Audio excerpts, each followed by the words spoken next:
Halo semua Sobat Masapot, tentu hari ini kita dalam keadaan sukacita tentunya ya. Nah, pada kesempatan kali ini kita kembali dalam sermon untuk membahas bahan khotbah kita di tanggal 23 Juli tahun 2023. Dan kita hari ini ditemani oleh Bapak Pendeta Adrian Purba dan juga yang tidak asing lagi bersama dengan Bapak Pendeta Hendrik Barus.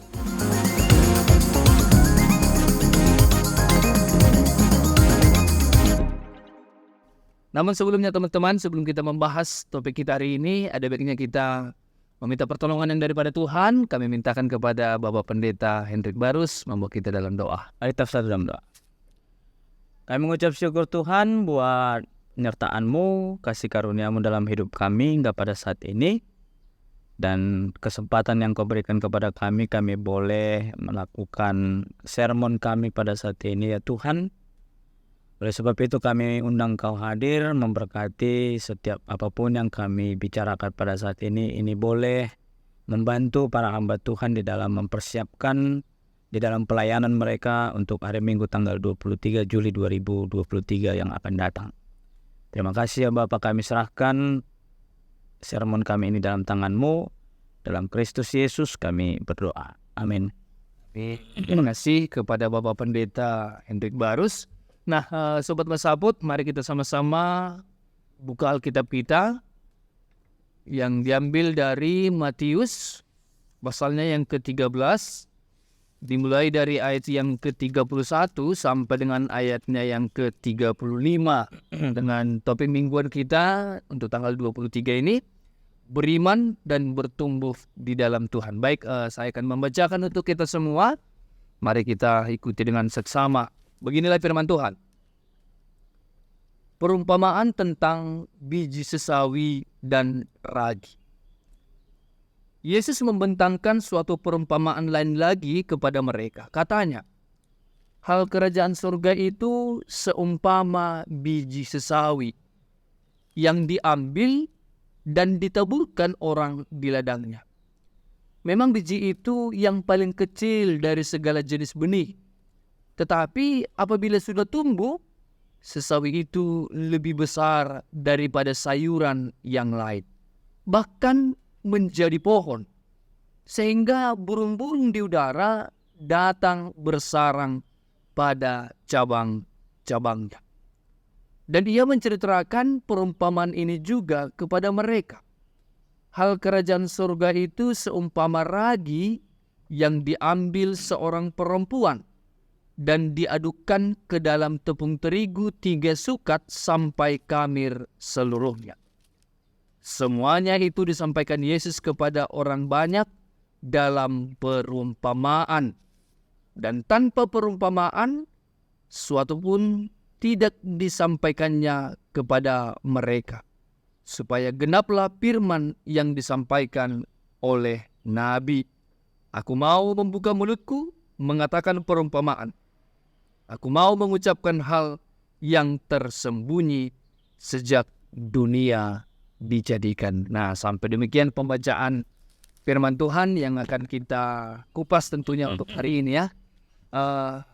Baik, Sobat Masaput, berkaitan dengan topik kita hari ini seperti yang saya ungkapkan tadi adalah beriman dan bertumbuh di dalam Tuhan.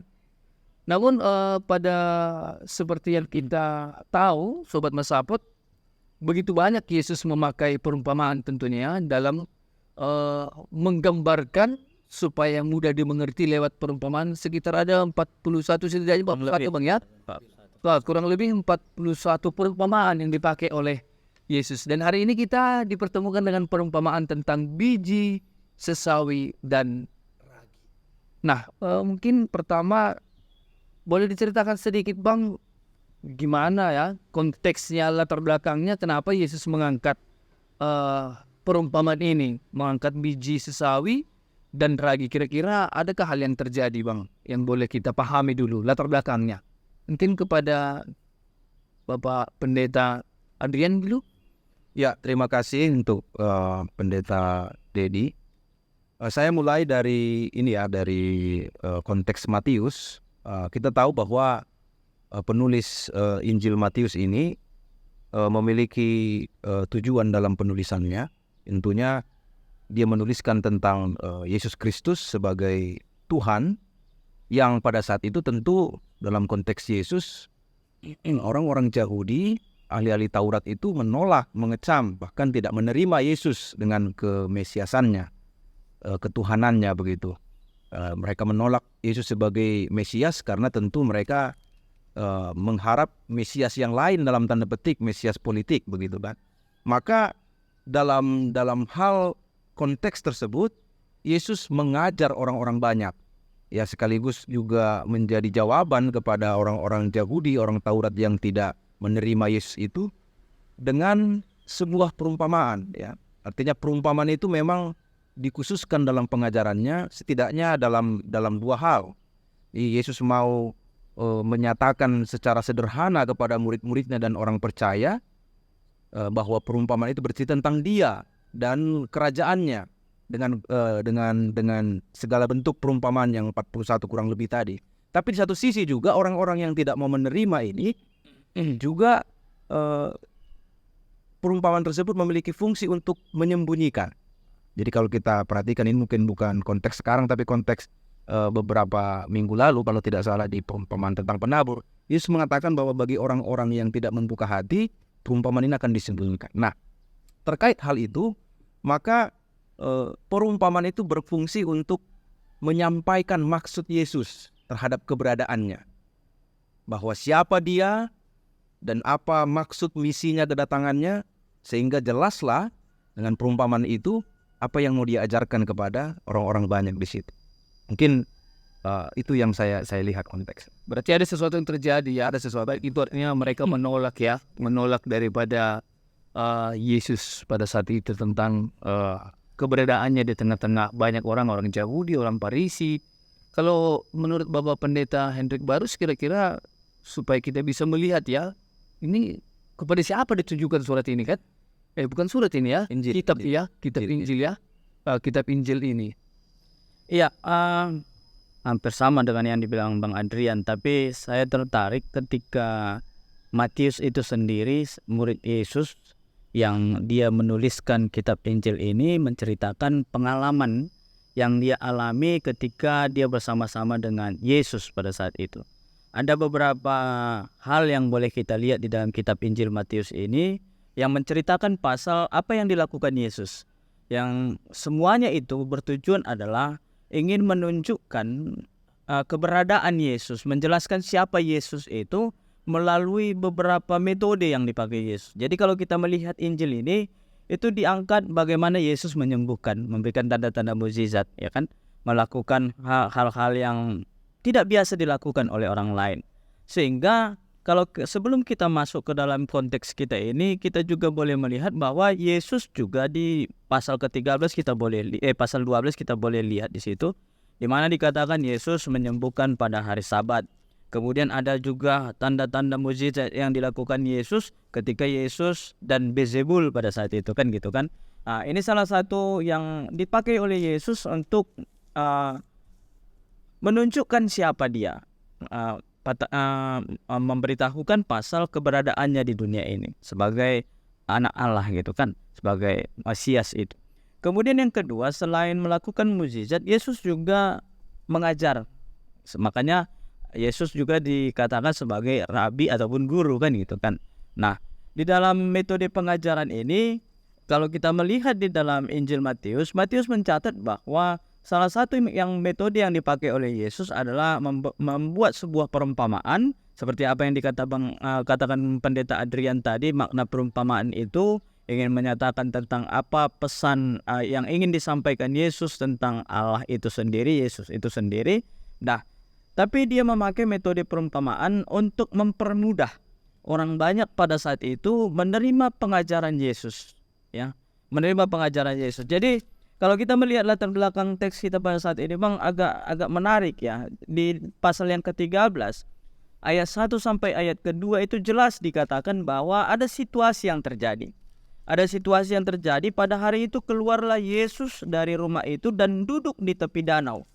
Maka datanglah orang banyak berbondong-bondong lalu mengerumuni Dia sehingga ia naik ke perahu dan duduk di situ, sedangkan orang-orang banyak semuanya berdiri di pantai.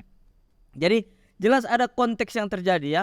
Yesus keluar dari rumah itu dan Yesus melihat ada orang banyak pada saat itu berbondong-bondong. Kata berbondong-bondong ini kan menggambarkan begitu banyaknya orang yang hadir pada saat itu. Kenapa ya?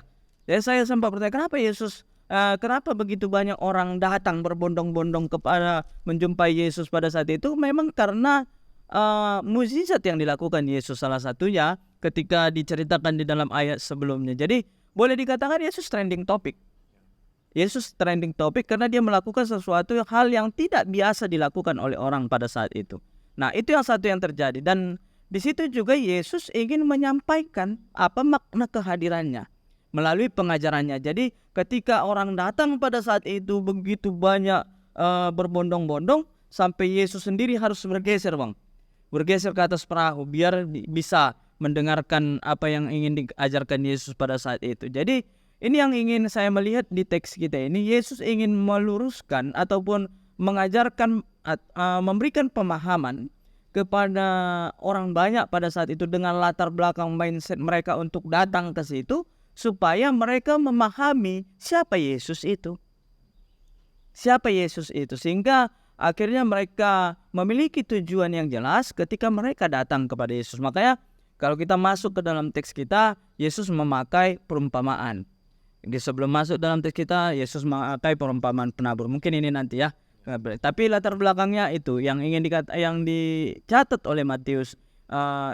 Yesus ingin menunjukkan ataupun memberitahukan pasal siapa Yesus itu di tengah-tengah dunia ini. Bisa juga gini Bang ya. Artinya Yesus sebenarnya kan kita boleh melihat perumpamaan tentang biji sesawi dan ragi ini kan dia mau menjelaskan tentang kerajaan Allah itu sebenarnya. Iya.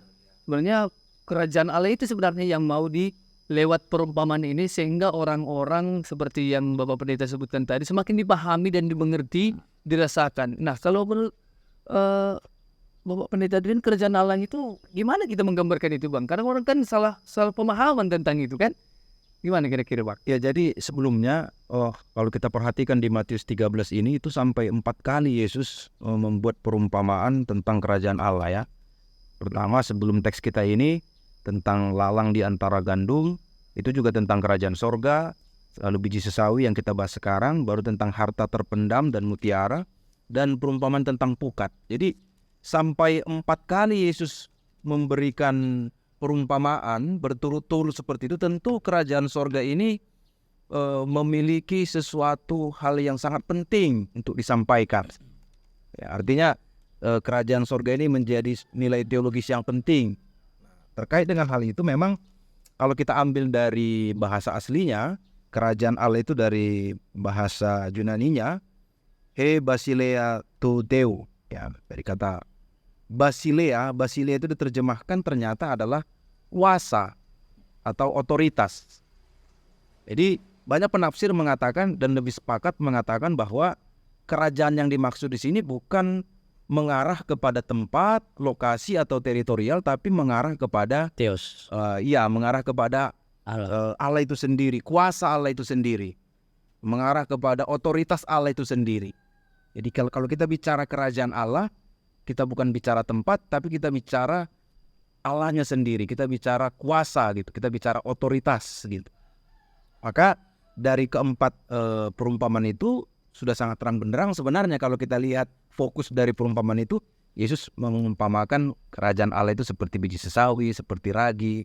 Dari situlah dia mau katakan inilah yang mau maksudkan dengan kerajaan Allah itu. Begitu dia Bang ya. Tapi memang berarti jelaslah kerajaan Allah itu berarti bukan berbicara tentang siapa rajanya, siapa pasukannya, bukan itu aku dijelaskan sebenarnya. Bukan berbicara tentang wilayah. Bukan wilayah, tapi memang bagaimana Allah memang berotoritas ya. Seperti kerajaan raja-raja Simalungun itu bukan. Seperti itu ya.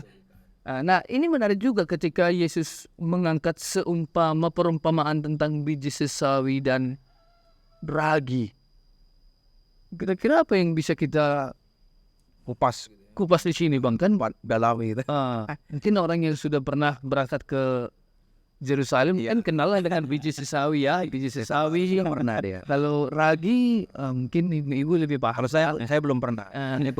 Ini ikut nanti selanjutnya ada saya yang memberangkatkan. Oke. Sama-sama kita. Kalau sama-sama kita diberangkatkan. Amin, amin.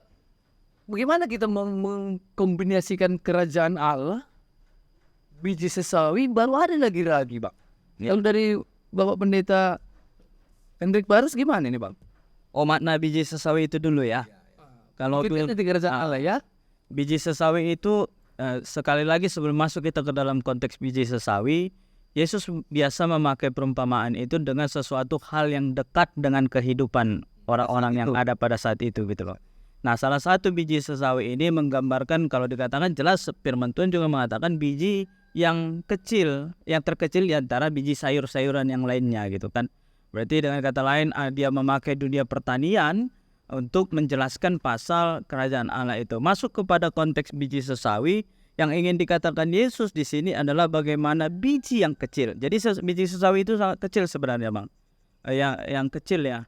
Lebih kecil dari lada, lebih kecil. Sayang sebenarnya lebih kecil dari lada. Warnanya agak merah-merah, coklatan kehitaman gitu kan.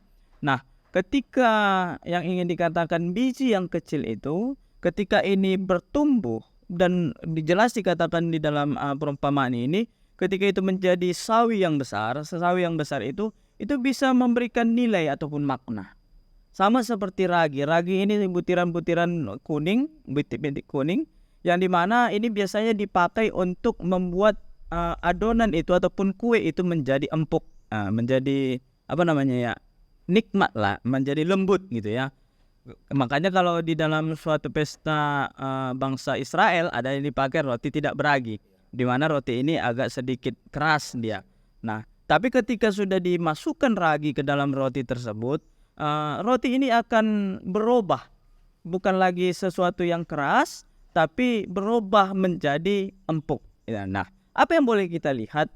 Makna biji sesawi tadi ini menggambarkan seperti apa yang dikatakan Bang Adrian ya. Saya tertarik sebenarnya ketika kita membaca teks ini, kita hubungkan di dalam pasal yang ke-13 secara umum, di mana Yesus juga memakai perumpamaan tentang seorang penabur kan gitu kan, di mana biji itu ditabur tapi ada wadah tempat ada 4 macam wadah, menggambarkan bagaimana kondisi tempat benih itu ditaburkan. Berarti biji itu menggambarkan firman kan, itu yang dikatakan di dalam pasal yang ke-13 ini. Firman itu siapa? Firman yang menjadi daging itu adalah Kristus kan gitu. Yesus itu menjadi firman yang sudah menjadi daging.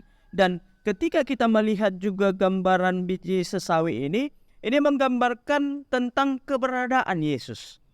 Tadi kita sudah sepakat bahwa kerajaan Allah ini bukan menggambarkan tentang teritorial, tapi ini berbicara tentang Allah yang berkuasa melalui Kristus. Nah, ini juga menggambarkan tentang Kristus yang hadir ke dunia ini. Dia mulai dari pelayanannya sendiri sehingga ada 12 murid dan akhirnya ke 75 ya, 70. Yes, 75 kemudian sampai kepada gereja-gereja yang bertumbuh pada saat ini. Ini menggambarkan bagaimana sesuatu yang dimulai dari pribadi Yesus yang menghadirkan kerajaan Allah itu sampai akhirnya begitu luar biasa. Dan ini juga memaknai gambaran bagaimana makna kehadiran Yesus. Makna kehadiran Yesus, makna kehadiran firman yang digambarkan di dalam pasal 13 ayat yang secara utuh ini menggambarkan bagaimana ketika firman itu diberikan, walaupun sedikit, itu bisa merubah hati yang keras, itu bisa merubah kehidupan bangsa yang berlatar belakang tidak menerima Yesus pada saat itu. Ketika mereka mau menerima itu, maka itu berubah. Jadi kehadiran Yesus itu mentransformasi kepada orang-orang yang sebelumnya tidak menerima kerajaan Allah itu akhirnya berubah. Nah, jadi saya melihatnya dalam konteks ini seperti itu, Bang. Makna biji sesawi dan makna ragi itu. Sesawi bukan sayur maksudnya ya. Posisinya bukan sayur ya. Bukan sawi pula kan. Tapi biji. Oh, bukan sayur-sawi yang biasa kita makan gitu ya. Sobat pesabot, kalau menurut Bapak Pendeta Adrian dikatakan tadi kan, diambil, ditaburkan di ladangnya, dan biji itu yang paling kecil dari segala jenis dan juga sudah tumbuh besar. Ini juga akan lebih besar, jauh lebih besar dari sayuran yang lain, bahkan menjadi pohon, menjadi tempat burung-burung bersarang di cabang-cabangnya. Gimana kita bisa memahaminya Bang? Kita kaitkan dengan kerajaan Allah itu ya. Ya, saya juga beranjak dari apa yang dikatakan Pendeta Hendrik Barus tadi. Yang mau saya tambahkan, biji sesawi itu sebuah benih yang ditanam di padang pasir kan, di padang pasir. Jadi dia punya keistimewaan. Kalau saya searching itu, dia bertahan di cuaca yang tidak mendukung, Yang ekstrim. yang ekstrim, tapi ketika dia tumbuh, dia bisa memberi dampak kesejukan bagi makhluk hidup lainnya. Itu makanya dikatakan ketika dia semakin besar bertumbuh subur, burung-burung bersarang di cabangnya begitu, karena dia memang bisa bertahan dengan cuaca yang ekstrim tadi. Nah, ini juga kalau kita mau maknai atau kita mau tafsirkan bahwa ya firman Allah itu tidak tergantung pada situasi, dia kekal, dia abadi dan berdampak pada kehidupan setiap manusia, mau yang gersang, mau yang bagaimana begitu kan. Tapi kehadirannya tadi membawa dampak. Sama juga ragi tadi kan, raginya tidak berubah, yang berubah adalah adonan rotinya atau rotinya menjadi lunak, ya kan? Kalau raginya tetap ragi. Tapi ketika dia dicampurkan gitu, dia adu sampai istilahnya itu kamir gitu ya, apa artinya semuanya menjadi utuh gitu ya, bercampur utuh, dan akhirnya roti itu menjadi tidak keras gitu, atau menjadi lunak, menjadi enak gitulah kalau kita pakai istilah sekarang. Berarti firman Tuhan itu atau kuasa Kristus itu sendiri, kehadirannya adalah memberi dampak. Kerajaan Allah itu sendiri artinya memberi dampak bagi kehidupan manusia. Itu sebenarnya intinya. Jadi Allah mau mengatakan, atau Tuhan Yesus mau mengatakan lewat perumpamaan ini, bahwa kerajaan sorga itu memberi dampak bagi orang-orang yang menerima firman itu gitu.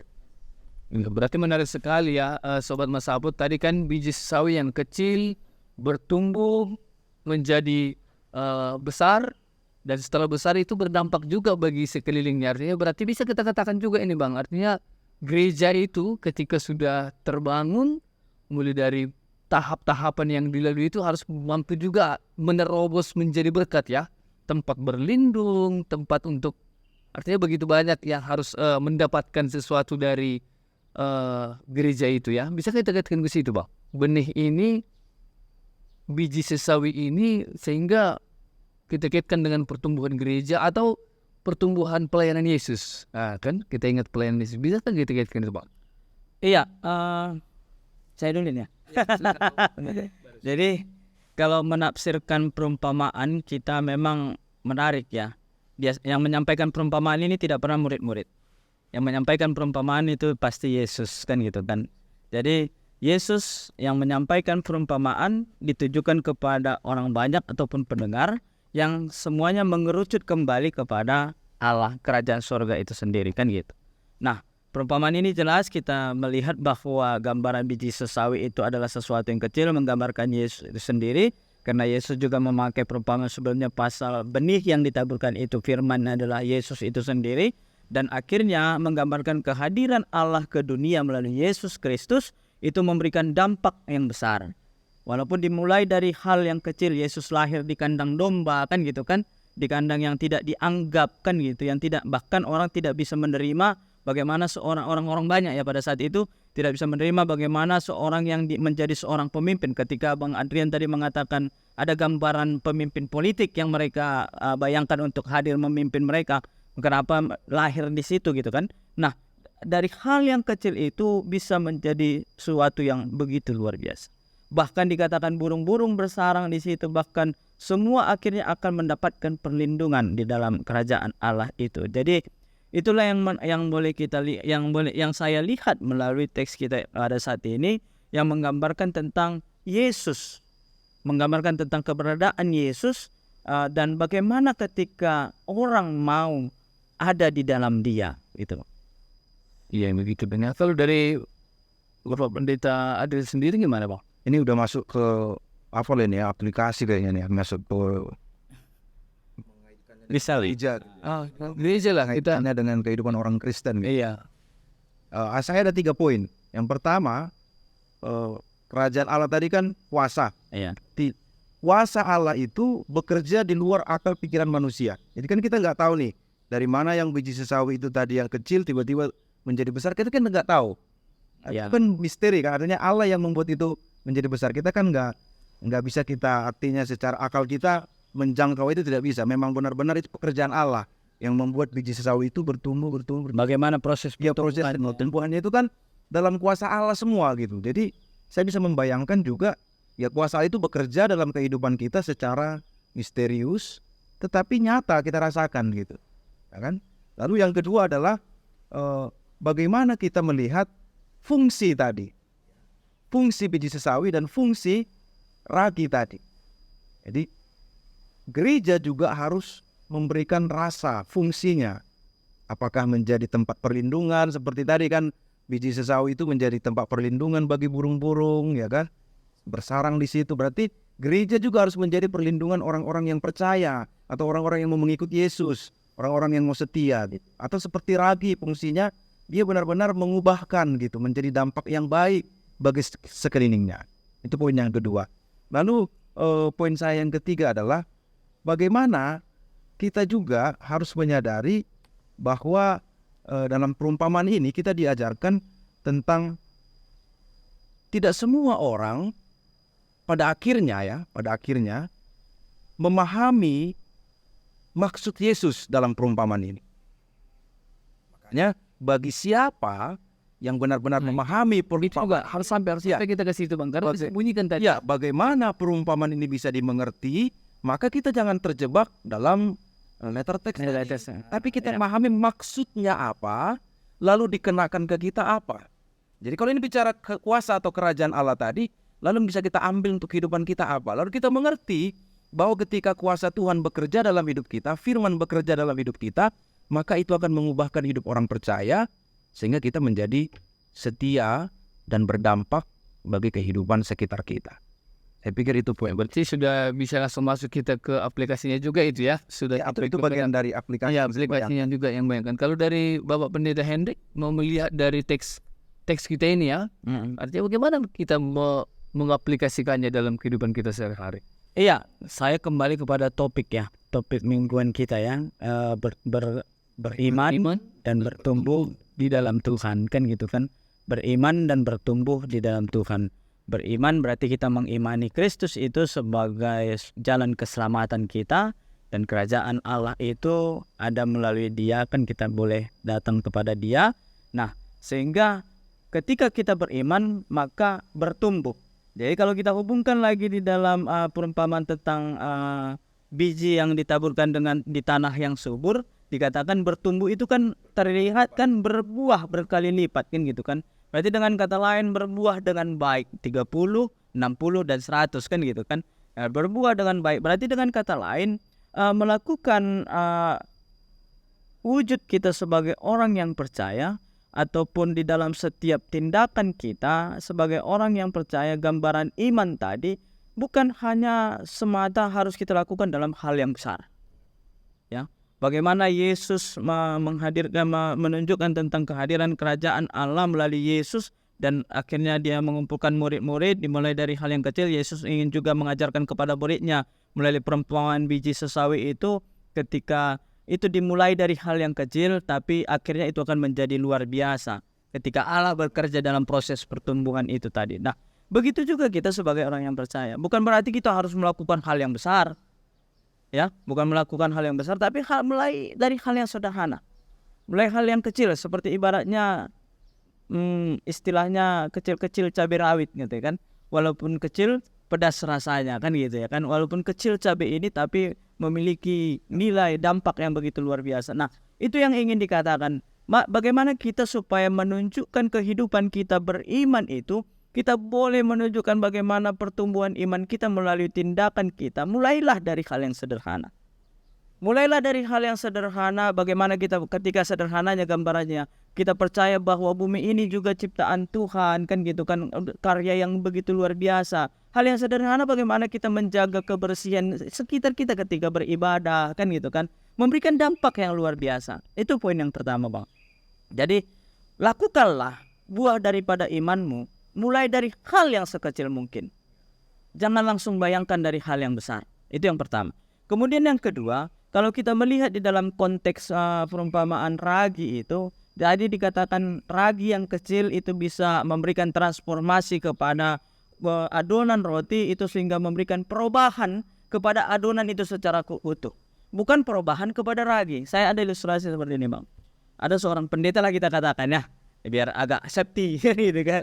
Nah, bukan. Jadi pokoknya ada seorang hamba Tuhan, dia lagi getol-getolnya ingin melayani katanya kan gitu kan. Oh, saya akan menjumpai orang-orang yang ada di kedai tua contohnya gitu kan. Supaya apa? Tujuannya supaya membawa mereka keluar dari situ dan akhirnya percaya jumpa kepada Tuhan melalui ibadahnya. Yang akhirnya bukan seperti itu lagi, Bang. Ya tadi tujuannya membawa orang yang di dalam itu keluar, akhirnya apa? Orang yang dalam itu membawa pendetanya keluar. Kenapa? Udah mabuk pendetanya duluan kan gitu kan. Nah, itu berubah kan gitu kan. Tapi kalau kita melihat konteks ini, apa yang ingin dikatakan? Firman itu tidak berubah. Tapi firman itulah yang merubah kan gitu kan. Firman itulah yang merubah. Jadi itu yang menarik, yang boleh menjadi sebuah perenungan dalam kehidupan kita. Orang yang hidup, orang yang percaya itu ibarat seperti emas ketika dia dilempar ke dalam kubangan. Dia akan tetap menjadi emas dan dia tidak akan menjadi lumpur gitu. Tapi itu juga yang boleh kita lakukan. Mulai hal yang kecil, kita boleh menjadi berkat, kita boleh memberikan nilai, sehingga orang lain juga merasakan kehadiran Kristus, kehadiran firman itu dalam kehidupan kita, dan mereka boleh menerima firman itu melalui kehidupan kita. Jadi, ibaratkanlah dirimu seperti ragi yang boleh memberikan transformasi firman, boleh memberikan transformasi iman kepada orang-orang yang ada di sekitarmu. Bukan dia lagi yang berubah, tapi kalau firman itu tetap menjadi firman yang mengubahkan setiap orang yang menerima dia tentunya ya. Nah, mungkin masih ada tambahan sedikit lagi dari... Mungkin saya closing statement ini. Saya tadi gara-gara ilustrasi itu jadi saya punya sedikit inspirasi, tapi dalam bahasa Inggris. Tapi mudah-mudahan nggak salah ya. With God authority, it's possible to us to change our life and to grow with faith. Dalam kuasa Allah, dalam otoritas Allah, sangat dimungkinkan bagi kita untuk diubahkan menjadi lebih baik tentunya, dan dimungkinkan bagi kita, sangat dimungkinkan untuk bertumbuh, berproses, tentu saja berbuah. Itu mungkin tambah dari saya. Nah, Sobat Mesapot, kita sudah banyak membahas tentang perumpamaan tentang biji sesawi dan ragi, yang tentunya tadi sudah disampaikan oleh Bapak Pendeta, supaya kita memahami tentang kerajaan Allah itu, pertumbuhannya. Tentu kitalah sebagai bahagian daripada kerajaan Allah itu yang harus terus bertumbuh, beriman, berdoa, yang pastinya hanya di dalam Tuhan. Jadi kalau engkau memiliki iman sebesar biji sesawi, kau bisa memindahkan gunung. Tetapi sebenarnya iman yang sejati itu, walau gunungnya tidak berpindah, imanmu harus tetap bertumbuh. Dan mantap. Nah, itu yang perlu untuk kita renungkan. Terima kasih untuk Bapak Pendeta Hendrik Barus dan kepada Bapak Pendeta Adrian. Semoga membantu kita semua untuk menutup sermon kita hari ini. Kami persilakan kepada Bapak Pendeta Adrian menutup kita dalam doa. Mari kita berdoa. Terima kasih Tuhan atas hikmat yang Kau berikan kepada kami lewat kesempatan sermon Masapot hari ini Tuhan. Biarlah kami hamba-hamba-Mu tetap Engkau curahkan roh hikmat sehingga kami bisa berbagi ilmu di tengah-tengah keterbatasan kami. Kiranya dalam membahas Matius 13 ini Tuhan, khususnya tentang perumpamaan biji sesawi dan ragi, membantu kami semua memahami kuasa Tuhan, otoritas Tuhan, yaitu kerajaan Allah dalam kehidupan kami yang tentunya harus kami respon dengan beriman dan bertumbuh hanya dalam nama Yesus. Terima kasih Tuhan, inilah kami dengan segala keterbatasan kami, ampuni kami Tuhan. Hanya dalam nama Yesus Kristus kami berdoa. Amin. Oke, Sobat Masapot, sampai ketemu kembali. Tuhan Yesus memberkati.